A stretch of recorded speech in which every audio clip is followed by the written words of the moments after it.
That being said, I ask for your forgiveness before I go through these thank yous. I don't mean to miss anybody, and I know a lot of people worked on multiple parts of each piece. I'm just trying to give a little shout out to the people that stepped up, or I tapped on the shoulder, and they graciously took the ball and ran with it, okay? But I know a lot of people helped in a lot of ways. So, as I said, forgive me if I miss anything.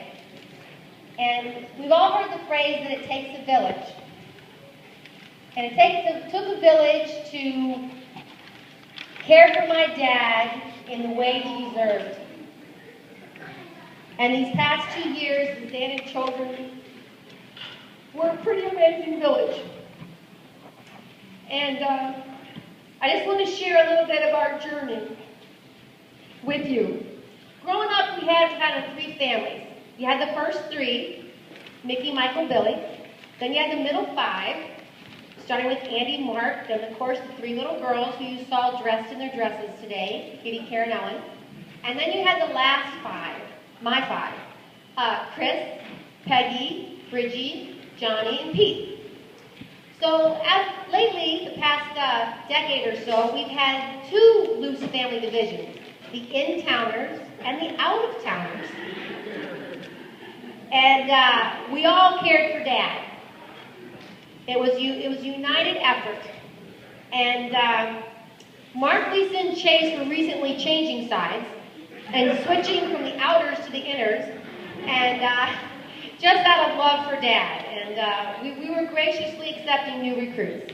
And Pete and his crew are soon going to be inners. So the inners are really winning it lately, so that's great. But Dad loved to see all of his children. He loved planning trips and going to see Mickey, Mark, Billy, Kitty, Pete. They were really highlights of his life and Michael's life. And in later years, when the out-of-towners would come in, Dad would have miraculous upticks in his health. And he would fool many nurses on his upticks on the health. And we have talked about this several times, but we swear that Billy had pixie dust that he would bring from Minnesota. Because when Billy came to see Dad, it was Dad at 70. I mean, they were at the hardware store, they were here, they were there, they would dream up big projects, and, you know, it was very exciting when Billy was in town, and then when Billy left, Dad slept for 3 days. Now, Mark also had a mysterious effect on Dad's health, twice as a matter of fact. Dad on hospice was taken off hospice while Mark was in town. So you might want to market that skill, Mark, because that was really something. But seriously, I want to thank all of my out-of-town siblings. I know you wanted to be here, and you were here, and you fielded many phone calls from us, and offered encouragement and help, and what? And refereeing when needed. So that was great, and you know, we appreciated it. And now, you know, our in-town village. Well, a village needs committees, and don't you know we had them. And when Dad's health got a little more frail, the unspoken roles that we were all doing for Dad kind of got a little firmed up. So we all crossed over in many areas, but basically, grounds committee was Andrew. Home maintenance was Christopher. Of course, with many a help and assist by John. John's the strong one.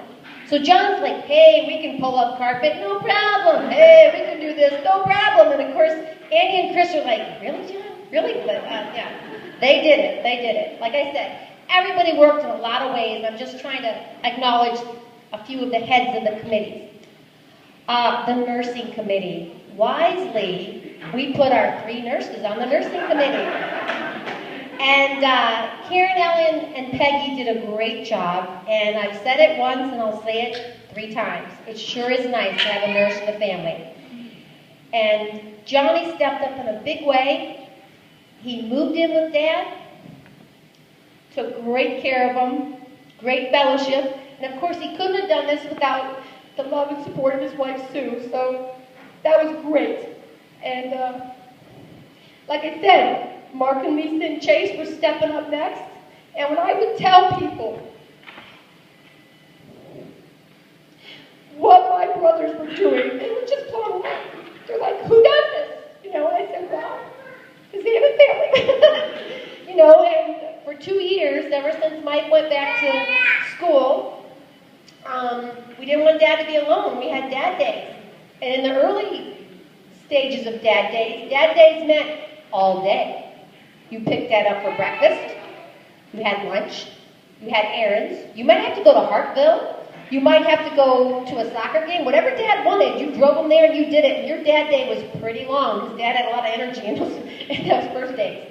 And it morphed into Dad dinners. But what a retirement plan. He was with his children and grandchildren, a different set of child and grandchild, every single day of the week. So, and you know, in his younger years, his cohorts and colleagues thought he was a fool to have 13 kids. And I gotta tell you, my dad's line to this, when someone would say, you know, I was with them and you have 6 daughters, oh, you poor man. And my father said, poor? I'm the richest man I know. And, you know, he was right. You know, all of the care that we did for Dad would not have been possible without our spouses and partners. And the in-towners of Marianne, Bill, Rick, Bernie, Patty, and Jeff all shared 100% in the care of Dad. Card games, projects, fixing, dinners, just everything. You know, they were with us side by side. And I can just say that we chose and married well. So thank you, all you guys. And it is such a blessing that Dad got to enter heaven in his own bed with his children at his side. It takes a village to celebrate a life well lived, and that's what we have here tonight. And you know, I know everyone helps in so many ways, but here's just a few of the specifics. Patty oversaw the obituary. Marianne and Katie set up Dad's house to feed the multitudes. Lisa has been a gracious hostess at Valley Forge Drive.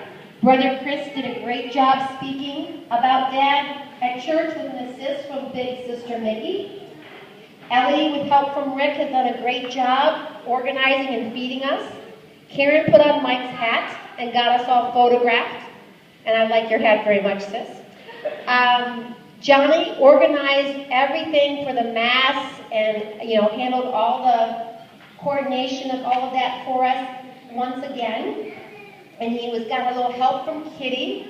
Peggy has helped coordinate the burial tomorrow, and Billy and his crew of Susie, Angie, John, Nicole, and Ryan, aided by Peggy and Bernie, put together that beautiful program. I hope you all read it, with the highlights of Armando's life. It was very beautiful.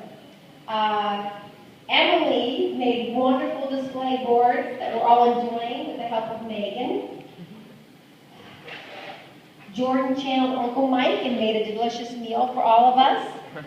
Mandy Ray has shared her smile and skills, keeping us all hydrated. And I loved it. I delegated to Mandy and she recruited a crew today. So thank you to Haley, Matt, Mark, and all that helped Mandy. Well done, Mandy. Pete and his crew of Kathy, Matt, Haley, Dylan, Dakota, Dustin, and Dalton cleaned up the hall for us last night. And who thinks that we need an encore performance from them? It's unanimous. So, our Xanon village has received lots of love and support and food from our friends. Ellen and Rick's Euchre friends have provided the feast you're enjoying tonight. So, thanks to Diane, Beth, and Julie for that. Last, but certainly not least, I want to thank the Journey Covenant friends, Chris and John Steiner, Jeanette and John Brown and Linda Knight. You guys have served us so many times. I just can't thank you enough for opening up your hearts, your time, and your church for us. Because we are a village and we need a town hall. So this is great.